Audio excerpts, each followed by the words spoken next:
আব্বুর শেষ চিঠি। ছোট্ট ফারিহা ছিল খুব আব্বুর আদরের।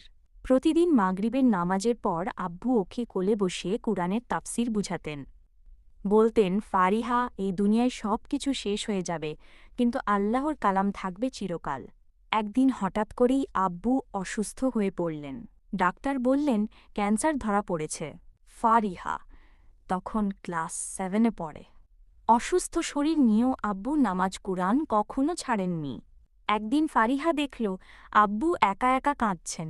কাছে গিয়ে জিজ্ঞেস করল, আব্বু, কাঁদছেন কেন?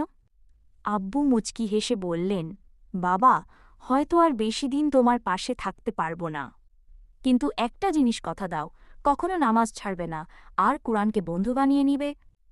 কয়েকদিন পরই আব্বু ইন্তেকাল করলেন। ফারিহা ভেঙে পড়েছিল, কিন্তু আব্বুর বলা শেষ কথাগুলো ওর হৃদয়ে গেঁথে যায়। ফারিহা যখন বড় হল, সে স্কলারশিপ নিয়ে বিদেশে পড়তে যায়। সেখানে গিয়েও সে নিয়মিত কুরআন তেলাওয়াত করত এবং অন্যদের শেখাত।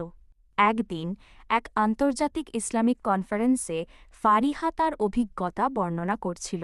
সে বলল, কোরআন আমার জীবনের পথ দেখিয়েছে। আমি আজ যা কিছু হয়েছি সব আল্লাহর রহমত এবং আমার আব্বুর দোয়ার ফল। ফারিহার কথা শুনে অনেকে অনুপ্রাণিত হল। একজন বৃদ্ধ এগিয়ে এসে ফারিহাকে বললেন, মা, তুমি সত্যিই ভাগ্যবান। তোমার মতো সন্তানরাই পারে আব্বুর স্বপ্ন পূরণ করতে। ফারিহা মুচকি হেসে উত্তর দিল, আমি শুধু চেষ্টা করছি যেন আব্বুর শেখানো পথে চলতে পারি। এরপর থেকে ফারিহা তার জীবনকে কুরআনের আলোকে আলোকিত করে এগিয়ে যেতে থাকে। সে একজন সফল ইসলামিক স্কলার হিসেবে পরিচিতি লাভ করে এবং